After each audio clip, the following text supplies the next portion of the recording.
राधे राधे महाराज जी। महाराज जी, अगर कोई व्यक्ति हमारे सीधेपन का फायदा उठाकर हमारे साथ छल कपट करता है या विश्वासघात करता है तो उसे क्या हमें अपने जीवन से त्याग देना चाहिए? नहीं, इस परिस्थिति में खुद को कैसे प्रसन्न रखें?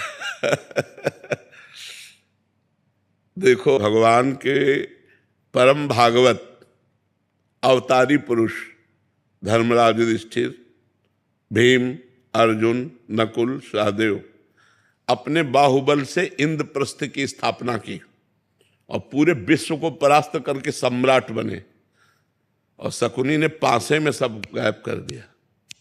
क्या भगवान उस समय सुदर्शन चक्र का अगर प्रयोग कर देते शकुनी के ऊपर तो सारा खेल समाप्त हो जाता, कौरव भी बच जाते और पांडवों को भी दुख ना भोगना पड़ता, पर ऐसा कुछ नहीं किया। शकुनी ने 12 वर्ष का वनवास और 1 वर्ष का अज्ञातवास पांडवों को निश्चित किया, और ऐसे महावीरों को, ऐसे अवतारी पुरुषों को भारी कष्ट भोगना पड़ा छल के कारण। तो हमें लगता है कि कहीं ना कहीं भगवत विधान होता है। जो आदमी छल कर रहा है हमारे साथ, शायद है कि हमने पूर्व जन्म में उसका कुछ लिया होगा।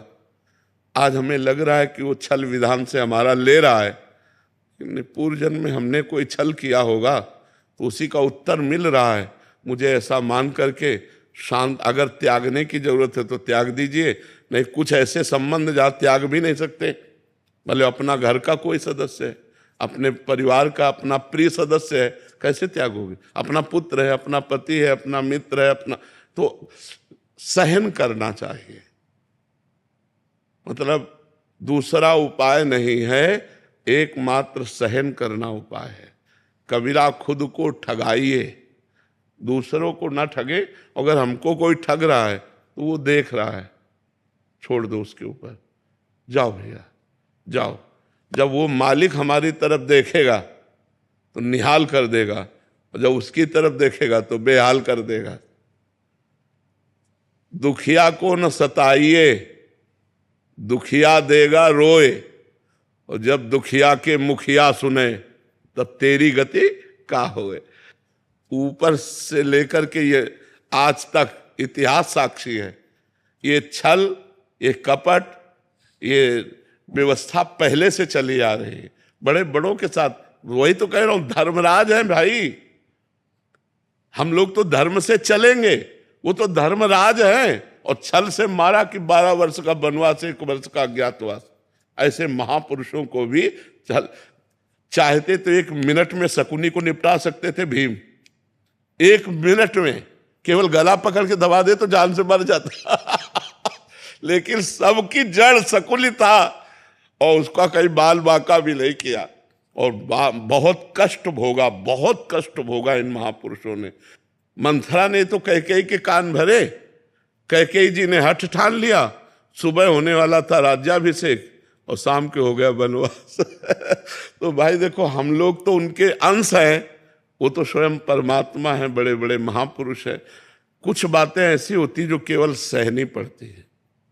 कोशिश करो, अगर राजकीय कार्रवाई से तुम बच सकता है तो बच सकता है, नहीं तो शांत सह जाओ, वो देगा, मालिक कहीं से दे देगा। वो बहुत विधान करने वाला है। लड़ाई, हमें तो लगता है लड़ाई झगड़ा छल कपट इसमें सब ठीक नहीं है, शांति से सह जाए तो अच्छा है। देखो कितना सहने की कोशिश की पांडवों ने। पहले कहा था कि जब अगर 12 वर्ष का वनवास, 1 वर्ष का अज्ञातवास आप पूरा कर लेंगे तो पूरा चक्रवर्ती राज्य आपको मिल जाएगा।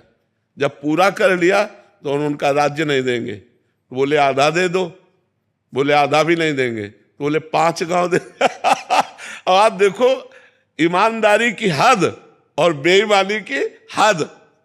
पांडवों ने कहा 5 गांव दे दो, तो भगवान से क्या कह रहा है दुर्योधन? सूजी अग्रे न केसवा, सुई की नोक भर नहीं देंगे। तो विनाश कर दिया। फिर 100 के 100 मरे, 99 नहीं, 100 के 100 मरे। तो इसलिए अपने को चाहिए कि दबता चला जाए, कोशिश करे कि लड़ाई झगड़ा ना हो, सह जाए।